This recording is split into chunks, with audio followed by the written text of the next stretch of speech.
Hey everyone, and welcome back to the Illumineers Quest podcast, where we talk everything Lorcana. I'm Zach. And I'm Jacob. And thanks for coming on this journey with us. Okay, so we're recording it a little bit early. We're not recording day of release, but when this releases, tomorrow's Inklands.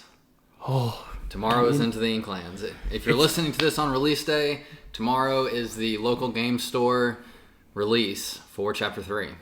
I mean, hello, future self. Are you excited? Yes. Probably. Yes, I am. Yes, I am. So today is a little bit of a retrospective, the end of Chapter 2 as we leave this set and kind of, kick off into Chapter 3. So a few, quick early thoughts as we go into launch weekend on that.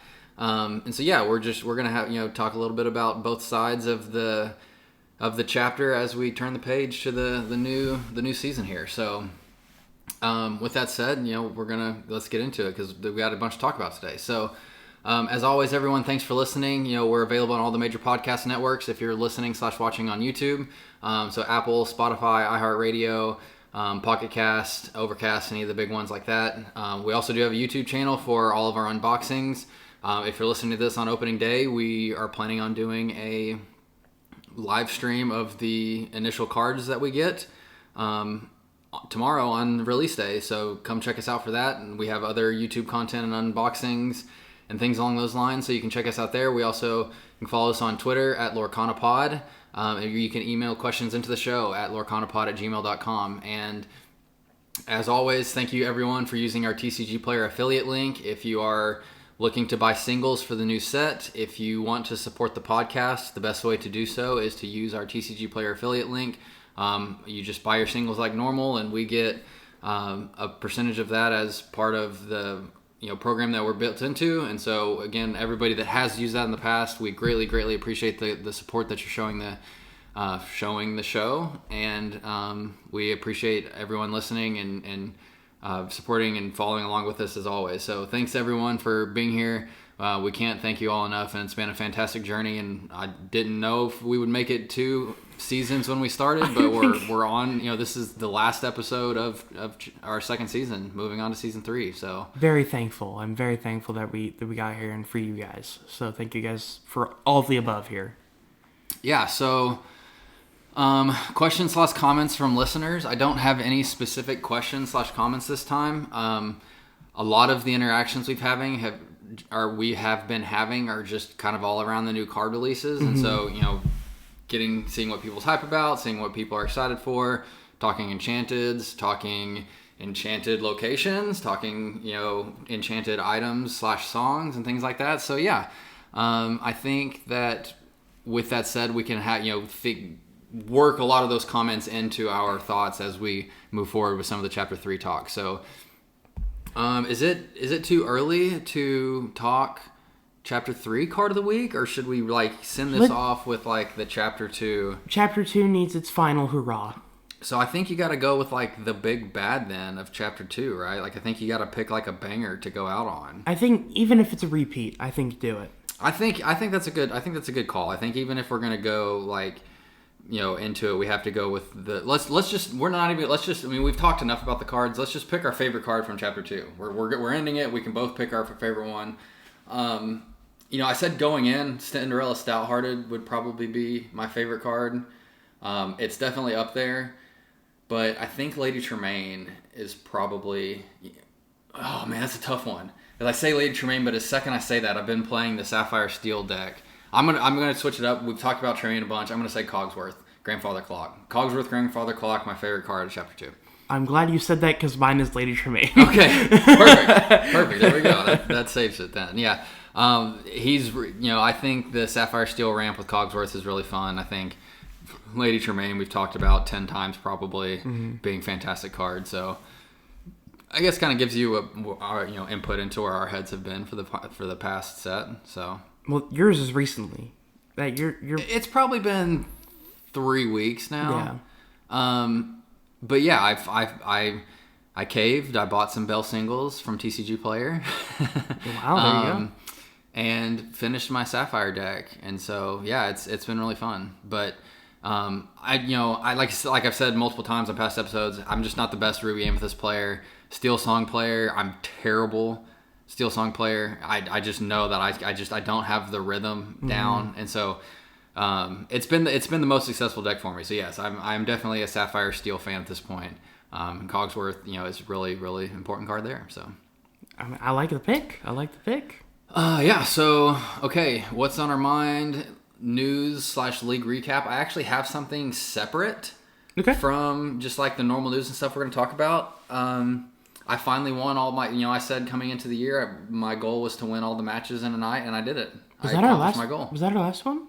Did you do that last time? I've done that twice now, actually. The first one, to be fair, I didn't count as my first time doing it because 2 of the games I played were against first timers there, and I was kind of teaching them. That doesn't count. That's what I said. I said it didn't count. Okay, that's why I said I didn't count that. I said I've done it twice, but I didn't count that one as like I've done it. Okay. Because I didn't. But yes, this week I beat Michael, who usually rocks my boat and smokes me, and then your brother, who has destroyed me this set. I think I'm 2-6 against him.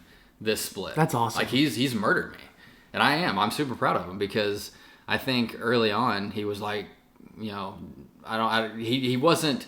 He was just kind of like following along, and I feel like at some point a switch flipped, and he started to like really come up with his own strategies and stuff. And so yeah, super proud to be kind of part of that. But yeah, he owned me, so I beat 2 really good ones. No, Tyler, my brother. Massive shout out to you, dude. If you listen in here, I'm sure you are. Thank you, dude, and thank you for being the loss for Zach, but also pushing both of our games. Yeah, he really did. That's a good point. He really did push me to get better too. So,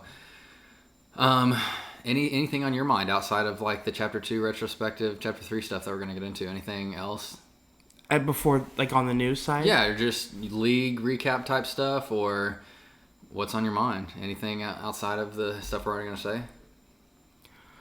I think, especially like for me, these past 2 to 3 weeks, because I've been getting more into constantly deck building and constantly crafting and constantly changing. That's good. And that's been a big thing for me. And so I've realized like how even the most meta deck that I play, which is Ruby Amethyst Bounce Control, is very versatile. There's lots of different versions of it. Tons. And I think that's something that I am learning. So hopefully I can put that into the content we're putting here and give you guys better examples of what we're talking about. Yeah, no, I like that. And yeah, I mean, I think there's so many different like fidgets I've seen thrown in a bunch to like counter the minis. I've seen, what's the Ruby song? Which they did that on purpose, right? Fidget getting a mouse character. They did that on purpose, right? Oh, I didn't. Honestly, that didn't even occur to me, but that does make sense. Most diabolical scheme, the banish chosen villain of yours to banish chosen character. I think that song has seen some play in some Ruby Amethyst decks. You've got Fidget, you've got Mini. We've talked about the Crab, No Crab, Ursula coming in. I mean, yeah, there's just so many different permutations depending on how you like to play it. Yeah, Cusco on the Cusco Llama on the Wanted Llama. The turn 2 option. So yeah, no, I think that's awesome. But with that said, okay, Chapter 2 retrospective. I think we've got plenty to talk about today as we kind of try to again close the chapter on Chapter 2 and kind of give some thoughts on Chapter 3 before we have the chance to experience it tomorrow. So looking back, what's the most memorable thing about Chapter 2 for you? For me, I think it has to be like just the overall feeling of like Lorcana just finding its footing and like really finding its place. To me, like I think one of the big ways it did that was the art. The art, every single card in this chapter. Not saying that Chapter 1 was bad by any means, but I think it just found its place with the art in Chapter 2. I remember release day opening, all the boxes and packs, and like every single card, and we were all saying it, like every single card was just like eye popping and eye catching. Yeah, that's very true. And so that's one of the big things. But I think just the overall feeling of like Lorcana just finding its footing and kind of making its place in the TCG realm of things. Yeah, it's getting big. You know, I'm kind of in that same boat about like the game growth, but I also think about like where we started in chapter 2 versus chapter 1. 100%. Like, I'm definitely still no expert. I've said this a few times, I think now, where your ability to be like a deck crafter or a deck master or a theory crafter or however you want to put it, like that's still on another level. Mm-hmm. But where we started chapter 2 versus where we started chapter 1 was so different. When we started chapter 1, it was like... What are you talking about? When we started chapter 1, we were like an 8 out of 10. Remember? Do you remember that? Yeah, we were. And then we played Chase, and he said, no, you're not. You're like a 3. And so I think about like where we've come and how I continue to grow, or we continue to grow and get better and push each other like we just talked about to get better and to grow and to understand the game better and to try to continue to evolve ourselves and play styles to grow. And so I think that the biggest thing for me specifically in this Sapphire Steel deck I've been playing is the perfect example is depending on, you know, we've talked again a ton about like anticipation and knowing what your opponent's going to do and trying to be ready for those moves that are going to come. And, you know, obviously talking about be prepared. It's like, don't flood the board on turn 6 when be prepared is coming turn 7. But I've done a very good job recently on like being very methodical about what I'm playing and what I'm inking. And so like if I'm playing a Steel Song deck with the Sapphire ramp, Cogsworth's my most important character. You never ink Cogsworth because you go out there, he protects you from Tinkerbell, he protects you from Grab Your Swords, he protects you from all that stuff. If you're playing Ruby Amethyst, Cogsworth doesn't really mean much. You know, be prepared, Cogsworth doesn't do anything against. You know, Lady Tremaine, Cogsworth doesn't really do anything against. And so he becomes much over in ink. And so the flexibility, like within my own play to be better, I think has gone a long way. And I hope to see that like continue to advance. Hope it rubs off on me a little bit. I need a little bit of that. When was the last time you played Pixelborn? Moving on. Yeah, that's what I thought. It just comes with repetitions. I looked at my stats page the other day. I have 500 wins in Pixelborn, and my win rate is like 57%. Wow. And so that means I've played like 1,000 games. Well, so that's it's a lot. That's called a problem. All but anyways, yeah, looking back in chapter 2, I mean, there's...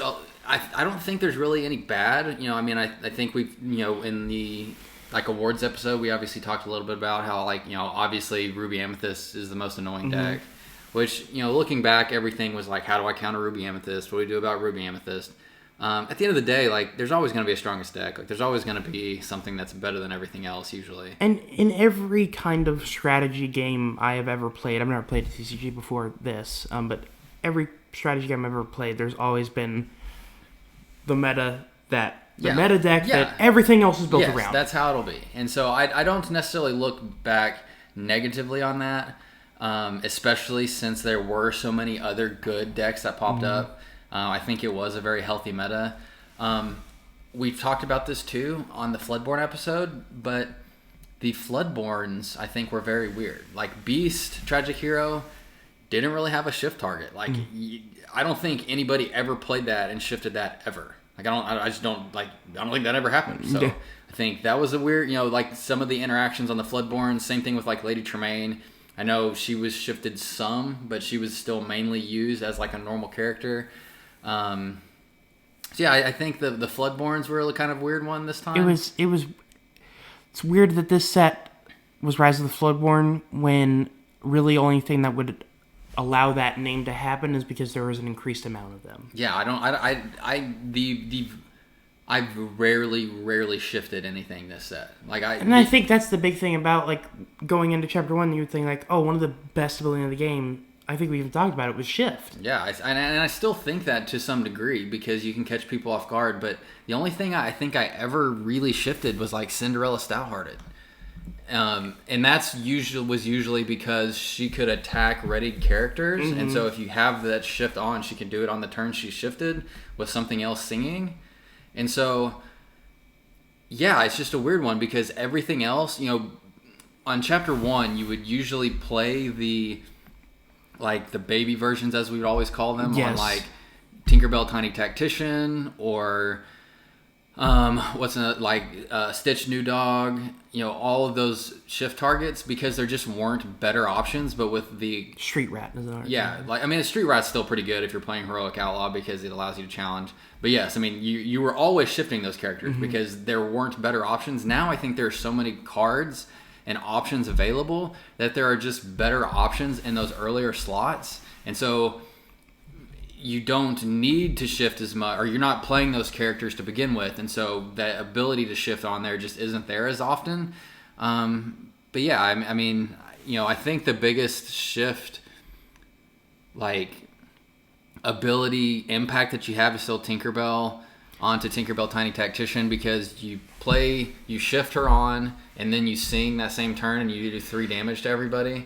And so that's a pretty big impact. But aside from that, like, I think there's more value out of playing other characters and, making a wider board. But I would say one of the other only ones I saw that shift at least a little bit consistently was the Queen, I would think. Yeah, the Queen did get shifted. I would say a decent amount. The Queen and Stout-Hearted would be the two top when you talk about shifting. I could definitely agree with that. I think the Queen, again, I think the Queen like needs like a full case study on her own. Yeah. Because the Queen is still, and I will die on this hill, that the Queen commanding presence in Amber is still one of the best cards in the set.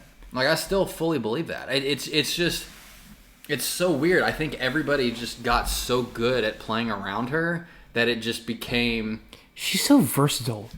I mean, when you think of one single character being able to do... Like, she only does, like, the one main ability, but that ability has so many other things built within it. Like, the ability itself, as it reads, is pretty simple, but the ways you play it... Like, my brother will play it as where it's World's Grandest Criminal Mind, and you give something else the 4 strength to where it has the 5, and you can banish it. And that's just a little thing you can do. Like, there's so many other things you can do with it. I mean, I think that it was interesting in the sense on, like, you can't really quest with her on the board because your opponent's going to get a positive challenge. Like, there's not barely any scenarios, I guess I should say, where you're taking away a character's 4 strength and they're still able to banish you in a challenge. Like, if you're taking away the 4 strength from the opposing character that you're challenging against, chances are you're not going to die. Like, you're probably needing 6 or 7 strength, and the only cards that meet that criteria really that are played are Maui and Monstrous Dragon. So she really was like a huge burden to challenge with her on the board. She could sing really early on because she was a shift 2, and so she could sing Grab Your Sword, she could sing A Whole New World, she could sing all that stuff on turn 2. So she was an incredible tool from that regard. But yeah, I think the 3 health just is a huge uphill battle because she just dies really easily. And so Smash, all of those songs, Grab Your Swords, Tinkerbell, all the other types of removal that are out there, Teeth and Ambitions, like, you name it. There's just so much other small types of removal like that she just kind of fell by the wayside. And almost to segue there, another big thing that happened in Chapter 2 was the arrival of, like, the 3 willpower, like the concept of 3 willpower, and how that kind of changed the game a little bit. That very much stuck with me. I'm glad you brought that up. Yeah, shout out Zepha again. I'm pretty sure that was his video that talked really about, that really dove into the 3 willpower. But, like, all the, there's the separation between 2 willpower and 3 willpower is huge. And it's crazy because in Chapter 1, I would say the majority of the 1-drops were the 2/2s. I was a much bigger fan of the 2/2s over the 1/3s. I agree. Nobody played 2/2s anymore. It was Mickey Mouse and Olaf and Tiana. Yes. Until the cows come home this time. Like, that's what everybody played on the first option, or on the first turn. Or I believe, was the Queen 2/2? The one... Yeah, I mean, there were obviously, like, Stitch New Dog was played. A few exceptions. The shift targets are a little different, because, like, Stitch New Dog and the Queen were both played sparingly. No, I'm not trying to get on you. Just wanted to, like... No, but 90% of the matchups are going to play those 1/3s because of Teeth and Ambitions, because of Grab Your Sword, because of Let the Storm Rage On. like there are just so many 2 damage dealing songs and 2 damage dealing not items, but actions that you're just gonna lose a trade there. And so I would say that the 3 strength or 3 willpower, 3 strength phenomenon was a big one for me. And then, as a wayside, the 1/3s kind of coming out of that. The 1/3 Flynn Rider from Chapter 2 is like, why do we need another 1-drop Flynn? It's like, well, that's why. Because green needs a 1/3. And I think that was actually a huge little upgrade for Emerald, just to shout that out there. Like the Flynn that at least me and you thought was kind of a waste. Yeah, I mean, it definitely makes sense now. I mean, it's again, it's really interesting as these things develop. I think it happened in Chapter 1 too, but watching the meta develop. I think early on, we talked about this before too. Popsicle blew through the community like wildfire. Mm-hmm. I mean, Hiram went from 75 cents to $12 overnight on single prices, and that was very short lasted, but still it happened. Because you look at him now and he's 30 cents again. One of what people consider the best cards in the game is under $1 right now, mm-hmm. and it went above $10, and so it took the community wildfire, and then people figured out Spellbook and Flute. And it tanked like wildfire. It got put out like it would in the frozen tundra because those passive lore generators. And so I think Popsicle, passive lore generation, Ruby Amethyst control, counter Ruby Amethyst control, Tiana aggro with all the bodyguards. What's the Tiana, the steal her subtext? I don't know her subtext. I'm going to look it up too. I'm already right here. So Tiana, the celebrating princess, the one from the starter deck. There was then the Tiana aggros to counter all of that, so that you couldn't play the songs. You couldn't, rush in the be prepareds to clear the board. I think the evolution that happened in Chapter 1 too, but the constant pop up of oh, this is cool, or oh, this is cool. Mm-hmm. I think that happened a ton this set, and so I really enjoyed that about this split too. No, 100%, I agree. I just think overall, just what we're talking about here is there's lots of interesting advancements in things that would just kind of pop up and then quietly go away. Nothing. Amber Amethyst aggro, perfect example to your point. Exactly, but nothing to the extent of Popsicle. I would say Popsicle was insane. And I think an event in the Lorcana community that would be talked about for years to come. It very well could. It's awesome. I loved all the different... It's just, when you sit back and look at it and you're not in the middle of it, it's a really interesting sight to behold there. That's why I like doing these retrospectives, because there's so many of these little events that happened. That the community created, I think. Yeah. We're recording this before the day this comes out, and so... I don't have it happened, but we played our first tournament. I'm hoping we did really well in our first tournament. I mean, I would say I'm still trying to figure out all the kinks for me. I would say at the very least you played your first tournament. I'm gonna hopefully play my first tournament. You better be there.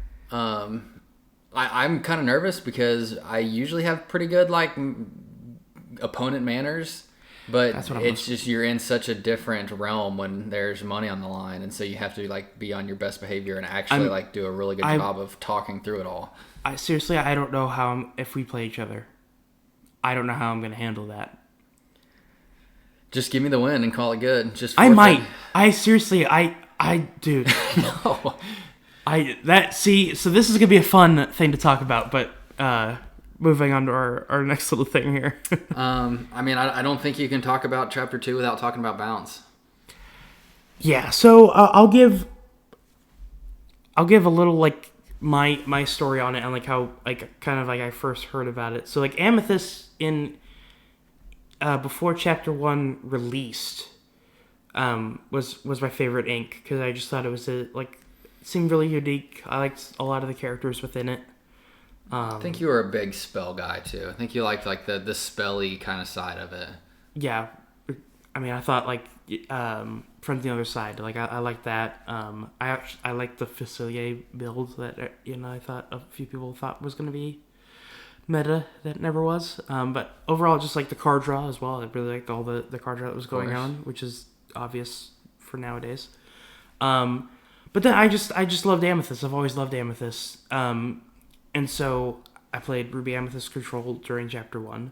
And so going into Chapter 2, I was like, maybe I don't want to play like the most meta thing. Maybe I kind of want to do my own builds. Maybe I want to do like this is when I was crazy. I wanted to do a Duke Royals deck. Grand Duke Royals deck. I remember those days. Oh my gosh, I can't believe. And this is all recorded on audio, so one day I'll have to look back at all this and fully realize. And then I did a Emerald Steel damage deck. Emerald Steel damage pip deck, yeah. Which I actually love that I did, because it's very unique. And I won games with it. It wasn't terrible. We're kind of coming to the end of the reflection and moving on to the next one. I mean, I'm not moving you on. I'm saying that's a foreshadow into what's coming Chapter 3, because that might be getting some new life breathed into it. I swear, if my build comes back, I'm going to be so proud of myself that I thought of it. Like, yeah, that was. I mean, I agreed. I really like Relentless Beast and Emerald. I think we were both on like the hype train for that one. Mm-hmm. We knew we were overhyping it, but at the end of the day, we both really liked it.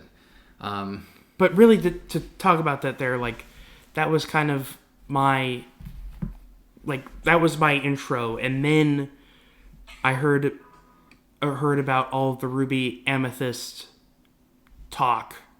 I was like, all right, do I want to go do the most meta thing again? Like, because I was losing a lot of games because I wasn't playing anything special. I'm like, all right, fine, I'll just go do the most meta thing because I have a lot of Ruby Amethyst cards. I'll just do that.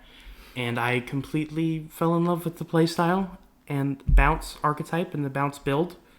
So I know that's what you wanted to move on from to bounce, but just wanted to kind of give like my discovery of it, I guess. Yeah, no, I mean, I think bounce is obviously the strongest thing, and I haven't seen anything from Chapter 3 that like really counters that either. So I think it'll still be very much a part of Ruby Amethyst, or just Amethyst in general.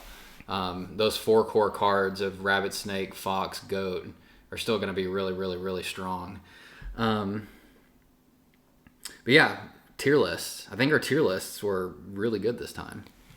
I wouldn't say fantastic, but I would still say really good. So like OP, we had Tremaine, Hiram, Stout-Hearted, Cinderella Ballroom Sensation, and Arthur.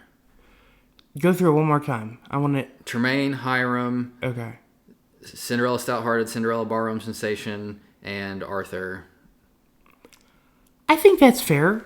I don't think Stout-Hearted's OP. I think she's probably A tier. Well, I mean, I'm not saying it's completely correct. I'm just saying it's fair. No, it's much better. And we even said this on here. And then A tier, we have Prince John, Fox, Goat, Rabbit, Snake, Queen Commanding Presence, Benja. Shere Khan's probably too high in A tier, but that's not like the worst take of all time. Beast Tragic Hero should probably flip with Cinderella Stout-Hearted and be the OP tier. Let the Storm Rage On, Relentless Beast, Cheshire Cat. I'll stick by those being A tier. I think Emerald in general is just in shambles, and so Cheshire Cat I don't think deserves it, unfortunately. I think as a card itself it does. I think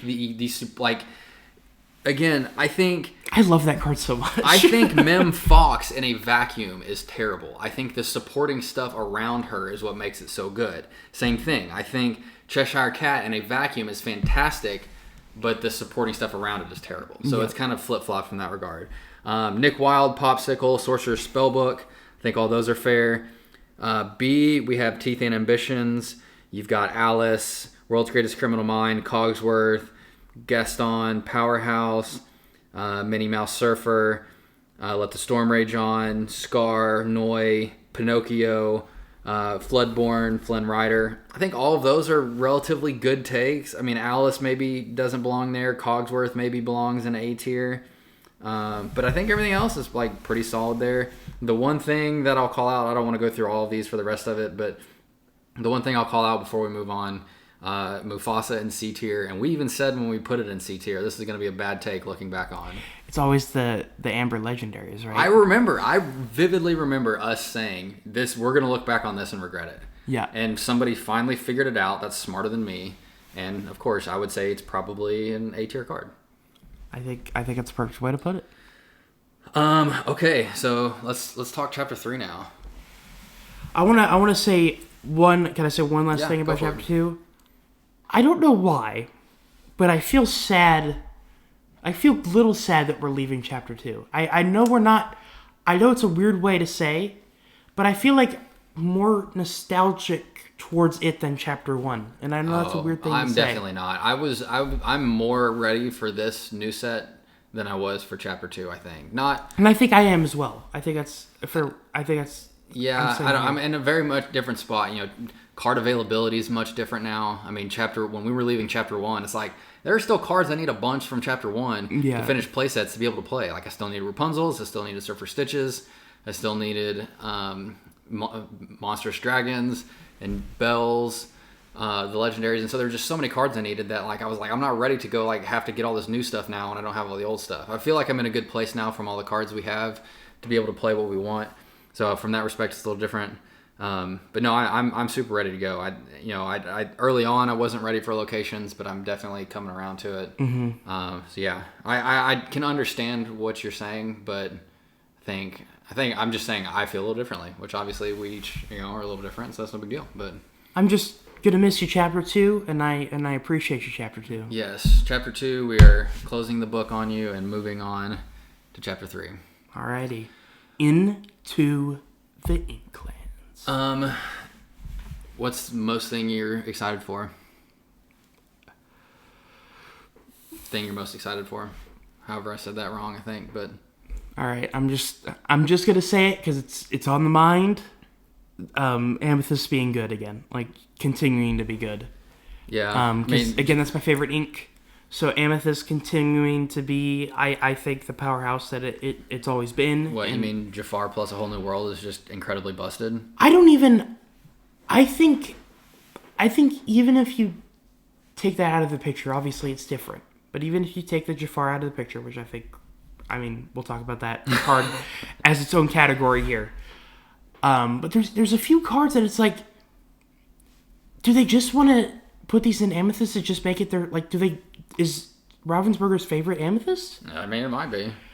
There's cards that are in here that don't even necessarily work. I would see even on a lesser extent with the Alice card. I forget, is it Tea Alchemist or something like that? The newest one that just came out?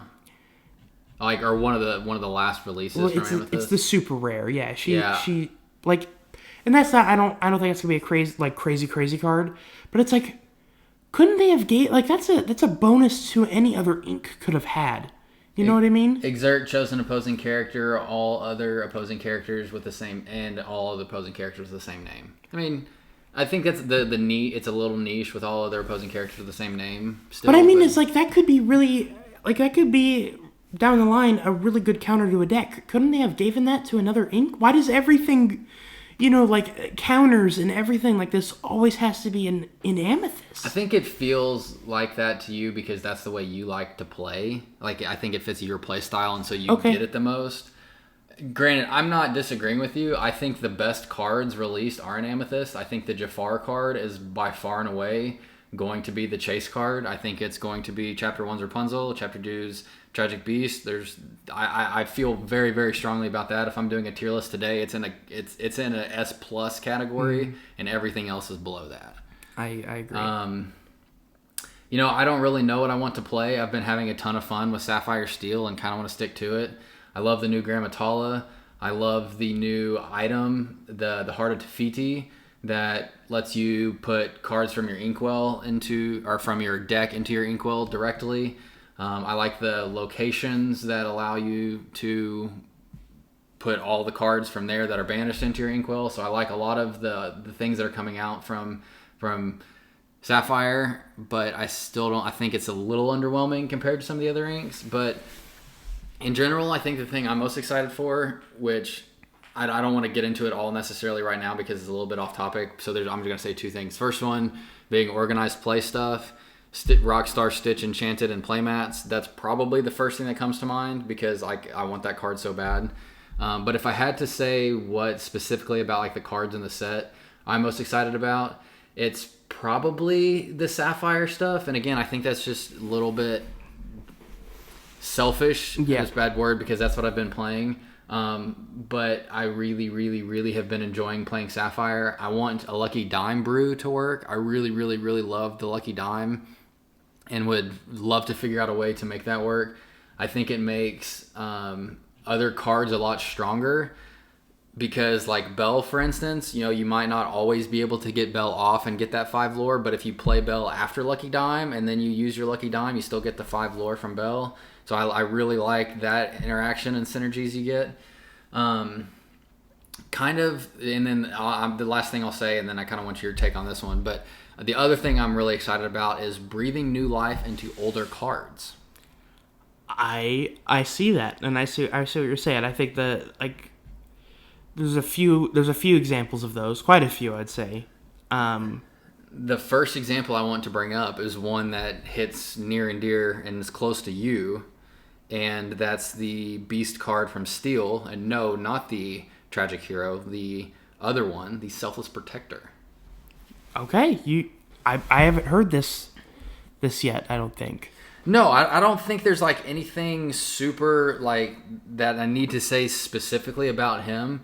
But I think as we talk about like the damage dealing decks and kind of like the Emerald Steel damage pips with the Relentless Beast as well, I think having someone like him out there that can just like absorb damage is, could be a cool thing. And then, you sent me the note from somebody online that had kind of already figured out the brew from the Sheriff of Nottingham and the location. Relentless Beast. Yep, and Bayou. And Relentless Beast and Tiana's Bayou, where Tiana's Bayou lets you quest, or anytime you quest there, you get to draw a card and choose one to discard, kind of like that steel mechanic from Simba and Cinderella. But then Sheriff of Nottingham says anytime you discard a card, you get to deal 1 damage to chosen opposing character. And so you deal a damage because of that card you discarded from being in Tiana's Bayou. And anytime you deal a damage, you get to ready your Relentless Beast, who's in Tiana's Bayou, and then you quest him again. And so there's like this infinite loop of potential lore. I'll give a credit to, I believe it was the Inkwell that said that. Yeah, shout out to Inkwell for the first one we saw of that. So my point of that is like, I think you were bringing back like Chapter 2 Relentless Beast potentially. I think having Beast Selfless Protector in there as well could also like shield some of your other cards that could bring new life into it. So yeah, I don't know. I think just the idea of breathing new life into older cards, I think it happened a little bit with Chapter 1 going into Chapter 2. But again, I think they're just such a bigger backlog of cards now that there's more potential for that to happen. So yeah, I'm kind of excited for that thought or that potential. I think, and this is one my brother Tyler has been yelling from the rooftops to come back because it's one of his favorite cards. That, like, I love Beast Relentless and Beast Selfless Protector. His version of that would be Grand Pabby. I think there's a chance. No, there definitely is. There's a chance. I think with Pluto specifically, the Bodyguard and Amber, which I'm trying to scroll through to him real quick. The Pluto Bodyguard is really interesting because he's a shift 5, so you do have to shift him, but he can get out about the same time as some of the other bigger bodyguards like Goofy or Maximus. But his ability is at the start of your turn, remove up to 3 damage from this character. So not only is he a bodyguard, but he's a self-healing bodyguard. Mm-hmm. So if you're ever going to try to do damage to him, then you have to take him out. Because on top of that, speaking about breathing new life into older cards, you have Grand Pabby, like you talked about. But then we've also got the Chapter 2 Rapunzel. Chapter 1 Rapunzel continued to dominate in Chapter 2. But the Chapter 2 Rapunzel says... remove, or wait, that's the non-floodborn version. The floodborn Rapunzel from Chapter 2 is whenever you remove 1 or more damage from one of your characters, you may draw a card. So at the start of your turn, if you've got Rapunzel on board and Pluto has damage on him, he's going to self-heal himself. You're going to draw off of Rapunzel, and you're going to go about your merry way. And so I like the potential, again, to breathe life into older cards that maybe didn't necessarily see as much time as they needed. So I like that potential out there too. Any other thoughts about Chapter 3? I mean, we haven't even really talked about locations, but they're all... So I do have this one thing I at least want to say by the end of the episode that I'd like to do with you. Okay, go for it. But card that is being hyped right now that is not going to see any meta play, and card that is being hyped that is going to see meta play on a high level. I don't know. I think it's really tough to say which one's being hyped that won't see play. Because for me, it is Chernobog. I think he'll see some play. I don't think he'll be like he'll be in every meta deck, but I think he'll be played. I think in aggro builds, he's going to be a 2 of. And maybe he comes out, maybe he doesn't. But if you do get him, it'll be a real disruptor. I just don't think he's gonna fulfill the hype. I don't think he's going to be a meta definer. I think he will be part of the meta. And I'm gonna be real honest here. I hope I'm wrong because the Chernobog is awesome. I love the concept of it. But okay, what do you think will fulfill the? I think Jafar will. Yeah, I mean, that's my answer too. Even if for some weird reason the Steel Amethyst Whole New World doesn't work out. Rabbit still exists. There's so many other things that still exist, even if the Steel Amethyst Whole New World doesn't work. Yeah. I don't know. I mean, there are a couple other options out there that for like cards that are hyped that will work. I think the legendary Ursula in Emerald, the Deceiver of All, that lets you like double play songs, like that's kind of busted. I think she'll and then be brings really them good. back into your deck if you and then it puts them back in your deck to help keep you from decking yourself out. I think that, gosh, I'm really bad. I really don't know. I think the hyped cards are pretty spot on this time. I don't want to just sit here and like follow around trying to find one. I think that there hasn't been a ton of hype over stuff that won't be good. I think everybody's starting to get there's a lot of understanding around the game. There are cards I think that have been like a little hyped that could be good or bad, like the new Floodborn Grammatala. I would love her to be good. Like she's, I would love that to be part of my deck going forward. I think that's gonna be similar to the Grand Pappy of this set. It very well could be, but so you have Grammatala, which is anytime you put a card into your Inkwell, you gain 1 lore. But I think you have some synergy cards. I think you have cards that are going to help like activate that. And I'm trying to find the song, The Friends Like Me, which says put the top 3 cards of your deck into your Inkwell face down and exerted. So not only are you gaining 3 ink, but you're gaining 3 lore off of that as well. And so I think there are potential. I don't know. I mean, you're probably right. I don't think that, and the reason I'm not saying that is like overhyped. I don't think it's overhyped. I think it's like in the right lanes, but yeah. No, absolutely. I mean, there's so many, like, if you just think of this as like Disney characters in general perspective, like there's so many great properties that were either boosted or brought into the game. Like for me, one of my top 3 Disney movies is Atlantis, The Lost Empire, and that was really brought to a full in this set. And which brought a lot of personal joy to me, and also Treasure Planet, with Jim Hawkins getting a legendary, and RLS Legacy getting a enchanted, along with Morph. Like Treasure Planet and Atlantis being one of my probably top 2 Disney movies for me personally, growing up and into early adulthood. I've loved seeing all those get expanded upon.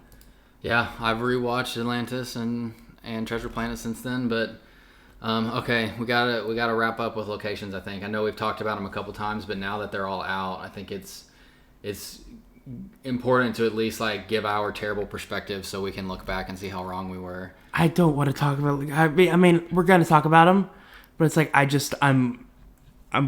I know I'm going to regret whatever I'm going to say about it. So what location do you think will be the best?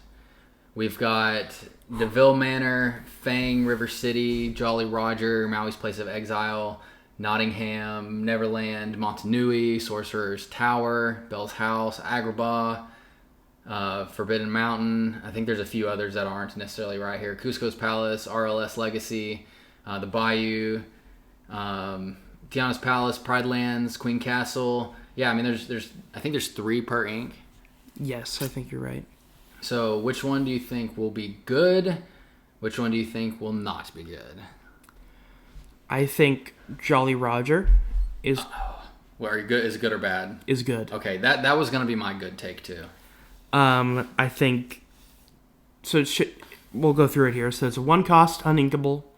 I don't. Is there a specific name for this? But 2 to move, to the location. I think that's the best way to say it. Is 2 to move characters to. Yeah. And then 5 willpower, and it has 2 abilities. The Characters get rush when moved there. Yeah, and then your pirate characters They move here for free. Okay, I can't. The the monitor's text. a little far from me. But I think at that card being able to play at a 1 cost and 2 being able to move there, is pretty valuable. Like giving rush is incredibly valuable. So once you get a little bit later in the game and have the option to give characters rush, like Heroic Outlaw. Mm-hmm. I mean, it becomes incredibly valuable, and so I agree. I won't say Jolly Roger because I just we can talk about a few other ones, but I'll say Pride Lands. I think will be really good. I agree. That was Pride my second Lands one. is a 2 cost uninkable from Amber, and it says characters here get 2 plus willpower while they're there, and then if you have a king or prince character here, you may pay 1 less ink to play characters. So Royal Deck coming around. It's gonna be meta. I don't know if this will be like the most meta card. I don't know if it'll be like the strongest location ever, or if it'll be incredibly played, because anytime it's uninkable, it obviously has an uphill battle. But I think the potential, the power of that is one of the best. Whether that's meta and really played or not, that's a different story. I do think that location, in particular, in all locations, is going to make a card that we talked about earlier, which is the Queen. Being able to give, is it 4 willpower to? Yeah. I think.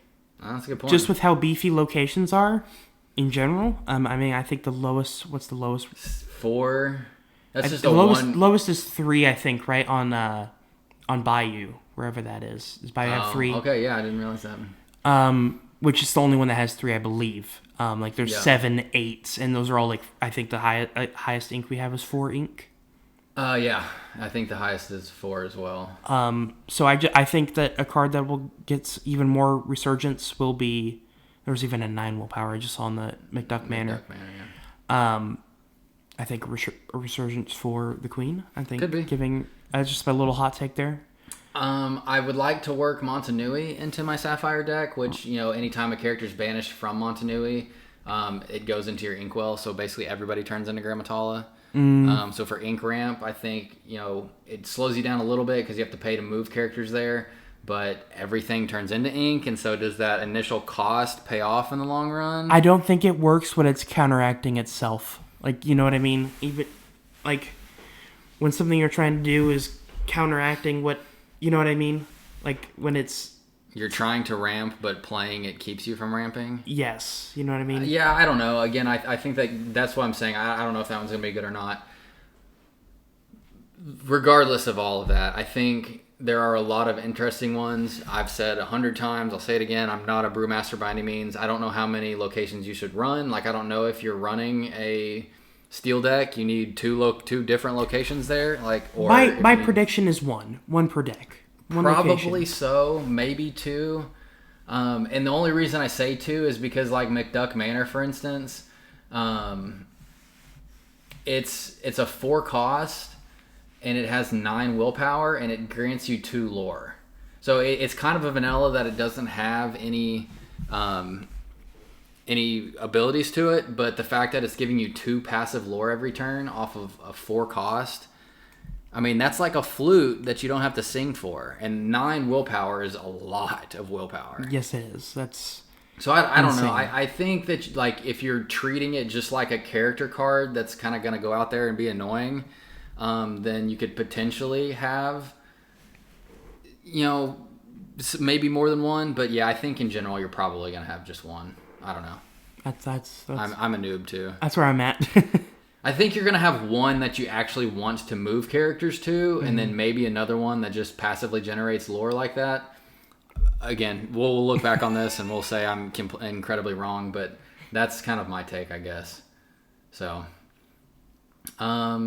I guess that I think that kind of covers it. I know, like, it's really hard to just sit here and talk about locations like so nonchalantly, but we really don't know yet. Like, we don't want to make the same mistake a third time. I don't even think I don't mind. Like, at this point, it's hilarious. If we can look back on this and say how terrible it was, like, I'm fine. I just like I don't have any takes because I haven't played it yet. Again, the pace of this could very well change the pace of the game. I don't know. Maybe it doesn't change the pace, and you have to like work it into your pace, or maybe this does slow everybody's game down.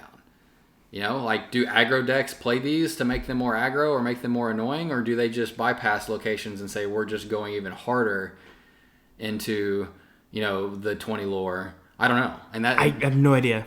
Yeah, I mean, we'll definitely have another locations discussion come, call it 3 weeks from now or so. But yeah, I think that's the biggest things I'm looking forward to this set. Organized play. I'm super excited for the store championships and the Stitch playmat and Stitch Rockstar promo card. I'm really excited to breathe new life into older cards and to like rethink the way that some of those older cards work. Shout out Grandpappy, shout out Beast, Selfless Protector, shout out a couple of those other ones that maybe haven't gotten the love that they deserve. And then obviously I'm excited to see how locations fit into decks and how the true brewmasters like Steadfast and Zepha are able to come up with these things.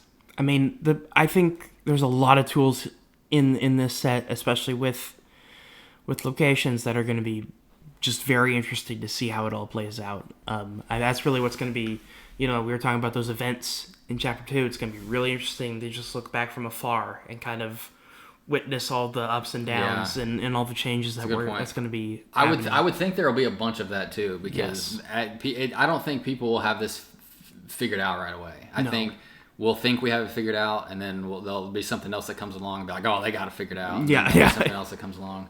I don't know if I said this episode or not, but real quick, we'll go over it. We already said favorite Enchanted, didn't we? We did that last episode. Maybe we did. No, we did Chapter 2 Enchanted. Or no.